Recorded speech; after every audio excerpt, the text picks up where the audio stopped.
মৰমৰ ছাত্ৰ-ছাত্ৰী, আজি তোমালোকৰ ইংৰাজী পাঠ্যপুথিৰ লেসন নম্বৰ 12ৰ আৱাৰ এনচেষ্টৰ নামৰ পাঠটিৰ কম্প্ৰিহেনশ্যন প্ৰশ্নসমূহ আলোচনা কৰোঁ আহা। প্ৰশ্নসমূহ লিখোঁ। 1 নম্বৰ চোৱা, answer the following questions in complete sentences. answer উত্তৰ দিয়া the following তলৰ questions প্ৰশ্নবোৰৰ incomplete সম্পূৰ্ণ sentence বাক্যত।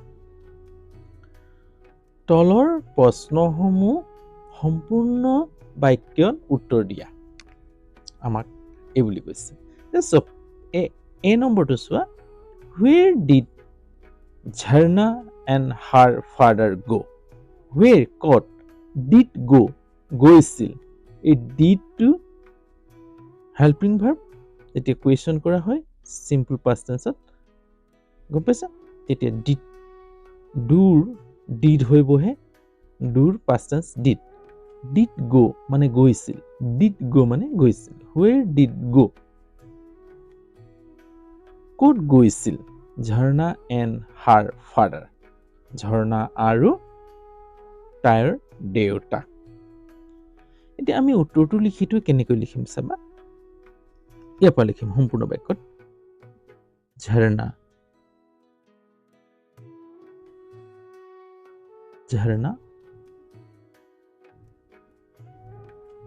and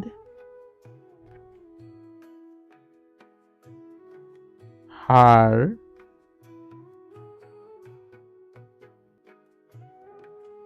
father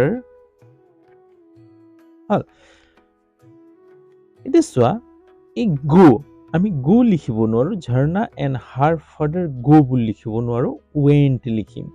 কাৰণ ডিড আছে, ডিড পাষ্ট টেন্সত লিখিম গৈছিল, গোৰ পাষ্ট টেন্সত কি হ'ব ৱেণ্ট হ'ল WENT ৱেণ্ট গৈছিল। আমি এই ডিড আৰু প্ৰশ্ন কৰোঁতে ডিড ল'ব লাগিব, আৰু এই ডিডটো যেতিয়া উঠি যাব তেতিয়া আমি পাষ্ট টেন্সত সুধিছে, কাৰণ ক'ত গৈছিল বুলি সুধিছে, তেতিয়া আমি লিখিম যে ঝৰ্ণা আৰু তাৰ দেউতাক গৈছিল। ক'লৈ গৈছিল কিতাপত লিখা আছে, চাওঁ আহা।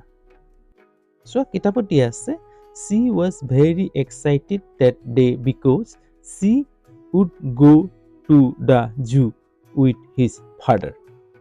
হ'ল ক'লৈ যাব, যে সেইদিনা কি হৈছিল, বৰ উৎকণ্ঠিত হৈ আছিল, বৰ এক্সাইটেড হৈ আছিল, কাৰণ সেইদিনা তেওঁ ক'লৈ যাব, তেওঁৰ দেউতাৰ সৈতে চিৰিয়াখানালৈ যাব। তেতিয়া লিখিছোঁ আমি কি, Jharna and her father went গৈছিল টু দ্য জু, টু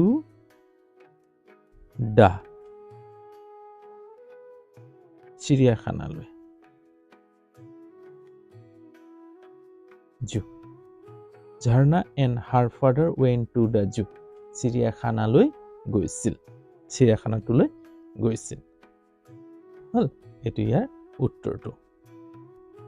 আমি কি কৰিলোঁ, প্ৰশ্নটোৰ মতে সম্পূৰ্ণ বাক্যত উত্তৰ দিলোঁ। চোৱা, ঝৰ্ণা এণ্ড হাৰ ফাদাৰ গোৰ পাষ্ট টেন্সটো ৱেণ্ট লিখিলোঁ। কিয় এই গোটো ৱেণ্ট লিখিলোঁ, এই ডিড থকাৰ বাবে, অৰ্থাৎ পাষ্ট টেন্সত প্ৰশ্ন সোধাৰ বাবে। ঝৰ্ণা এণ্ড হাৰ ফাদাৰ ৱেণ্ট গৈছিল টু দ্য জু চিৰিয়াখানাটোলৈ গৈছিল, টু মানে লৈ, দা চিৰিয়াখানাটো, দাটো টু বুজাইছে নিৰ্দিষ্টকৈ, সেই চিৰিয়াখানালৈ গৈছিল।